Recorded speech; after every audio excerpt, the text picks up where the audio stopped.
वर के वर्ण में मुझे करने में निस्संदेह भारी भूल है। सत्यवान गुणवान तथा धर्मात्मा है तो परंतु वह अल्प आयु है और 1 वर्ष के बाद ही उसकी मृत्यु हो जाएगी। नारद की यह बात सुनते ही राजा अश्वपति का चेहरा उदास हो गया। उन्होंने अपनी पुत्री को समझाया कि ऐसे अल्प आयु व्यक्ति के साथ विवाह करना उचित नहीं है, इसलिए कोई अन्य वर चुन लो। इस सावित्री बोली, पिताजी आज ये कन्याएं अपना पति एक ही बार में वर्ण करती हैं।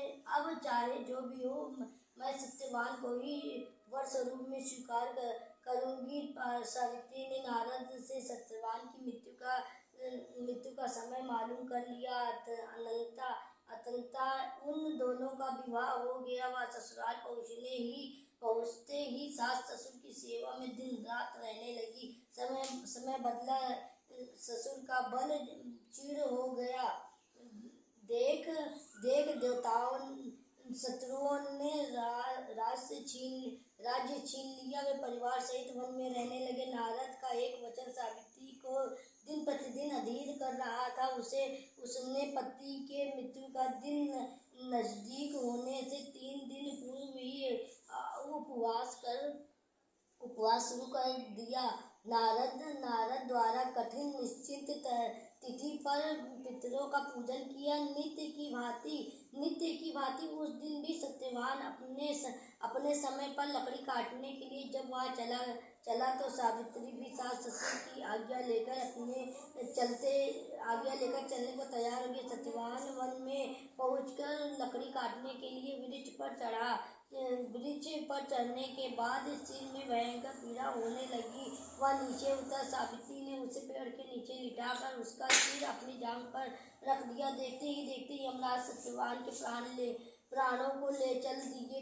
कहीं ऐसा उल्लेख में लिखा है कि वह वट वृक्ष के नीचे लेटे हुए सत्यवान को सर्प ने डस लिया। सावित्री सत्यवान को वट वृक्ष के नीचे लिटाकर यमराज के पीछे चल दी। पीछे आती सावित्री को यमराज ने उसे लौट जाने को कहा। इस पर बोली, महाराज, जहाँ पति वहीं पत्नी, यही धर्म है, यही मर्यादा। सावित्री की धर्म निष्ठा से प्रसन्न होकर यमराज जी बोले, पति के प्राणों के अतिरिक्त कुछ भी मांगने। सावित्री ने यमराज से अपनी सास ससुर की आंखें ज्योति दीर्घायु मांगी। यमराज तथास्तु कह के आगे बढ़ गए। सावित्री फिर भी यमराज के पीछा करती रही। यमराज ने पीछे आती सावित्री से वापस लौट जाने को कहा। सावित्री बोली, पति के बिना नारी का जीवन की कोई सार्थकता नहीं। यमराज ने सावित्री की पतिव्रत धर्म से खुश होकर पुनः वरदान मांगने के लिए कहा। इस बार उन्होंने अपने ससुर को राज वापस दिलाने के लिए प्रार्थना की। तथास्तु कहकर यमराज आगे चल दिए।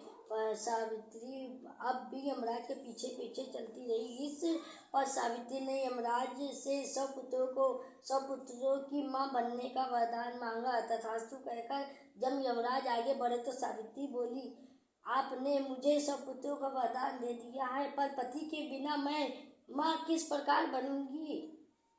अपना यह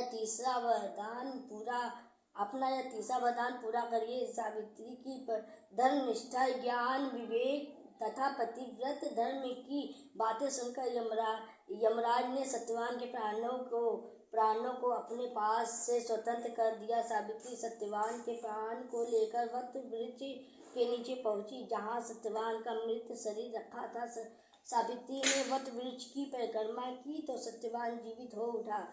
प्रसन्नचित्त सावित्री अपने सास ससुर के पास पहुंची। उन्हें नेत्र ज्योति प्राप्त हो गई। इसके बाद उनका खोया हुआ राज भी उन्हें मिल गया। तभी से वट वृक्ष की पूजा की जाती है। हे वट देवता, जैसे सावित्री को सुहाग दिया वैसे सबको सुहाग दे। जय बरगद महाराज की जय।